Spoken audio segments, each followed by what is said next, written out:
नमस्कार दोस्तों, आज हम बात करेंगे कश्मीर हमले की।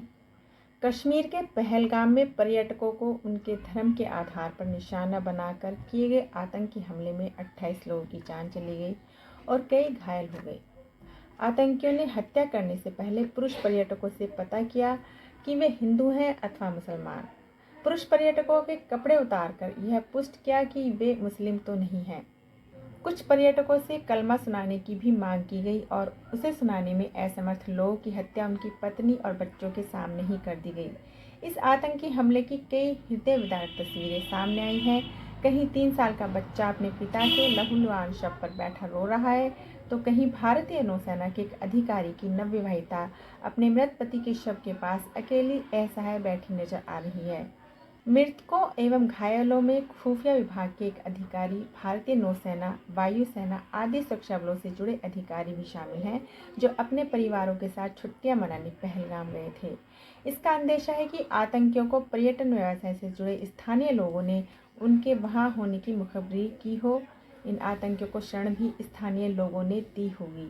यह पहली बार नहीं है कि स्थानीय लोगों द्वारा आतंकियों के लिए उनके लक्ष्य की निशानदेही की गई हो। इससे पहले प्रधानमंत्री पुनर्वास पैकेज के जरिए कश्मीर में सरकारी नौकरियों पर भेजे गए कश्मीर के विस्थापित हिंदुओं की भी उनके ही साथी कर्मियों की मुखबरी के चलते हत्या के मामले सामने आ चुके हैं।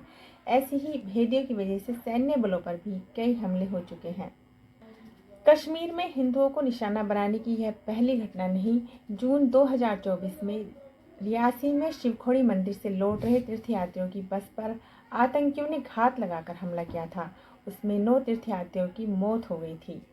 कश्मीरी समाज में आतंकी संगठनों की पैठ कितनी गहरी है, इससे समझा जा सकता है कि इस वर्ष ही जम्मू कश्मीर सरकार के 5 कर्मचारियों को नौकरी से इसलिए निकालना पड़ा क्योंकि सरकार में रहते हुए भी वे आतंकी संगठनों के लिए काम कर रहे थे। ऐसे और सरकारी कर्मचारी हैं जिनकी आतंकी संगठनों से मिले होने के संदेह में जांच हो रही है। कश्मीर में फैले इस्लामी कट्टरपंथ का यह वह सच है जो अक्सर बाकी देश की जनता तक नहीं पहुंच पाता। अनुच्छेद 370 यह सोचकर भी हटाया गया था कि देश का कोई भी नागरिक अन्य राज्यों की भांति चाहेगा तो कश्मीर में भी व्यवसाय स्थापित कर सकेगा या जब चाहे वहां आवाजाही कर सकेगा। कश्मीर में गहराई से व्याप्त इस्लामिक कट्टरपंथ के चलते ऐसा होना आज तक संभव नहीं हो सका और पीएम पैकेज के जरिए नौकरी करने भेजे गए कश्मीर के ही मूल निवासी हिंदुओं की भी निशाना बनाकर हत्याएं हुई।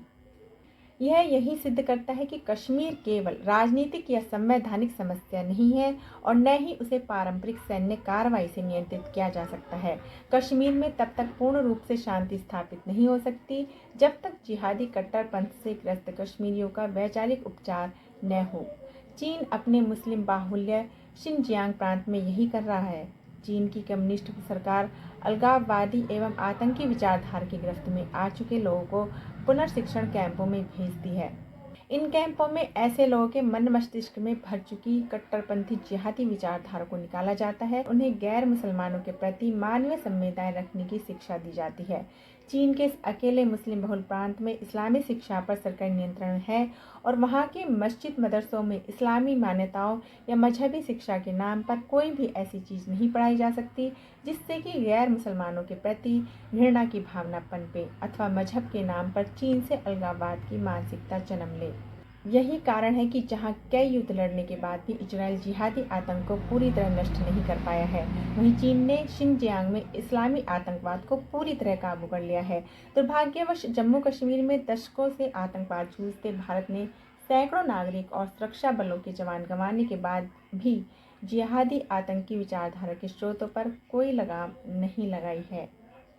कम्युनिस्ट चीन को छोड़िए, अब तो उदारवादी फ्रांस और जर्मनी तक कट्टरपंथी मस्जिदों पर ताले चढ़ रहे हैं, लेकिन भारत में इस पर कोई चर्चा तक संभव नहीं हो पाती। पहलगाम में भीषण आतंकी हमला पाकिस्तान के सेना प्रमुख जनरल आसिम मुनीर के उस भाषण के एक हफ्ते के भीतर हुआ जिसमें उन्होंने हिंदुओं और भारत के विरुद्ध जमकर जहर उगला था। उन्होंने जिन्ना के नफरती द्विराष्ट्रवाद के सिद्धांत का समर्थन भी किया था। पुलवामा हमले और बालाकोट में भारत की जवाबी कार्रवाई के बाद से पाकिस्तानी फौज जम्मू कश्मीर में छोटे आतंकी हमले करा रही थी और किसी बड़े आतंकी हमले से बच रही थी। ऐसे में अचानक से पाकिस्तान को इस दुस्साहस की हिम्मत कहां से आई? संभवतः पाकिस्तान को लगता है कि बांग्लादेश में भारत के विपरीत हालात होने के चलते और एलएसी पर भारतीय सेना के चीनी सेना से तनाव की स्थिति का वह फ़ायदा उठा सकता है। यह भी ध्यान देने योग्य है कि पाकिस्तानी फ़ौज बलूचिस्तान और खैबर पख्तूनख्वा में बलूच और पश्तून विद्रोहियों से बार बार मात खा रही है। हाल में बलूच राष्ट्रवादियों ने कई दिनों तक पाकिस्तानी सैनिकों को ले जा रही ट्रेन को बंधक बनाकर रखा था। इस सब से खींचे मुनीर को कहना पड़ा था कि 1500 बलूच विद्रोही पाकिस्तानी फौज का कुछ नहीं बिगाड़ सकते।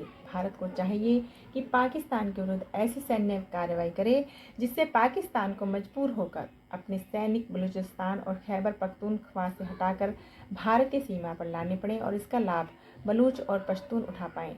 पाकिस्तान की चौतरफा घेराबंदी की जानी चाहिए। यह तो स्पष्ट है कि पहलगाम में पर्यटकों की धार्मिक पहचान करके चुन चुनकर मारे जाने की खौफनाक घटना के लिए जिम्मेदार पाकिस्तान को जवाब देने की तैयारी हो रही है। लेकिन प्रश्न यह है कि क्या भारत ऐसी कोई कार्रवाई कर सकेगा जिससे वह सही रास्ते पर आ जाए। पहलगाम का आतंकी हमला भारत की चेतना और उसकी असीमता पर किया गया भीषण हमला है। पाकिस्तान को सबक सिखाने के लिए सभी विकल्पों पर विचार होना चाहिए। इसी के साथ इस पर भी गौर किया जाना जरूरी है कि आखिर पहलगाम में आतंकी इतनी आसानी से इतने लोगों को मारने में सफल कैसे हो गई।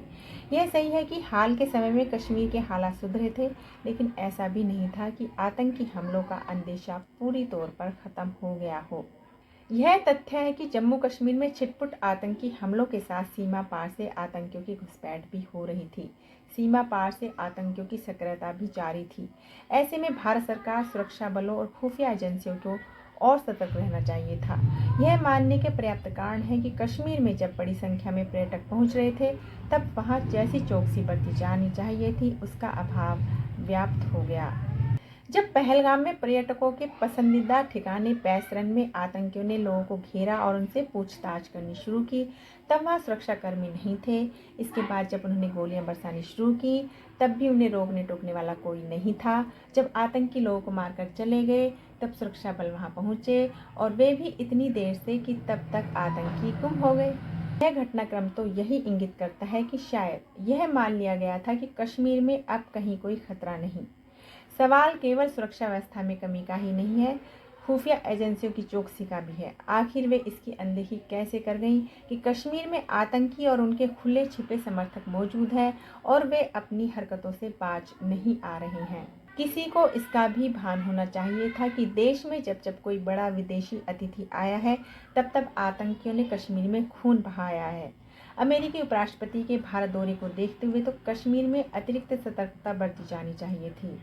इसके अलावा इसलिए भी और चौकन्ना हो जाना चाहिए था कि वक्फ कानून को लेकर कश्मीर का माहौल खराब करने की कोशिश हो रही थी। इससे इनकार नहीं कि पहलगाम में पाकिस्तान पोषित और प्रायोजित आतंकी निशान दिख रहे हैं, लेकिन सुरक्षा सतर्कता में कमी की जवाबदेही तो हमारी अपनी है। पाकिस्तान के खिलाफ जवाबी कार्रवाई के साथ इसका भी हिसाब लिया जाना जरूरी है।